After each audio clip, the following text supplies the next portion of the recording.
Hi guys, Mike Bro here. Today I'm going to show you 3 different types of jabs. So the jab should be something that you're always trying to master because it's one of the fastest punches. It's a punch that you can do many times, and it actually helps you set up other stronger attacks and measure the distance. So we're going to go over 3 different jabs. The first jab is called the flick, or I like to call it the flick. The reason is because here's a secret of the pros. Not all our punches are power punches. A lot of our punches are actually just trying to set up something big, trying to see where our opponent, if he moves back, if he moves forward, if he's trying to block, if he's trying to slip, right? So these types of flicking jabs will help you see that in your opponent. It'll help you set up other attacks and measure the distance. And all I'm doing is kind of just flicking the jab here, flick, flick, flick. So when I do my flick, all I'm doing is kind of just flicking my arm out this way. Just kind of doing this like a whip, whip, whip, whip. And then you don't always have to bring your hand all the way back. You can just kind of keep it about 50% of the way here. Flick, flick, flick. Moving it here, and then that way you're always having your opponent on their tippy toes, having that flick there, and setting up attacks. So I can get my attack here, the attack, slip, cross. I'm measuring the distance. Okay, measuring the distance, comes in, move. Alright?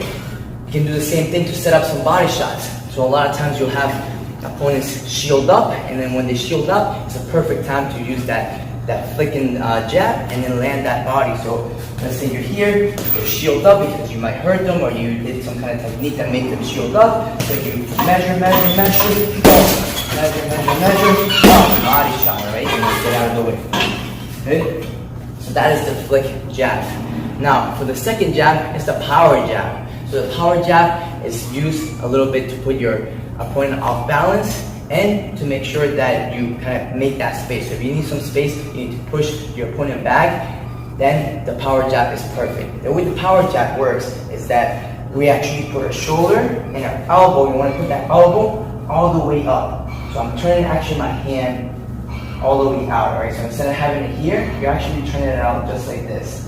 This way, if you have your gloves, you can actually sneak in right in between your guard. You can do it for your crosses as well. You don't have to just throw across this way. You can turn it all the way. Just make sure that you hit with the first 2 knuckles, so then that way you don't hurt your hand. You don't get a fracture. But all I'm doing is just turning it and make sure that shoulder is really, really behind our punch. Step, step. So you always want to step with those punches. Step, step, and then you're able to either go as an ankle or push your opponent back. So again, now I'm going to be doing that power jab. I'm actually just extending, putting that hand nice and solid, that shoulder here. I'm pushing it back here. Moving around. So again, that one is used especially to push your opponent back, get them off balance. You can use it to set up attacks as well, or you can actually use it as defense. So for example, I did a combination here.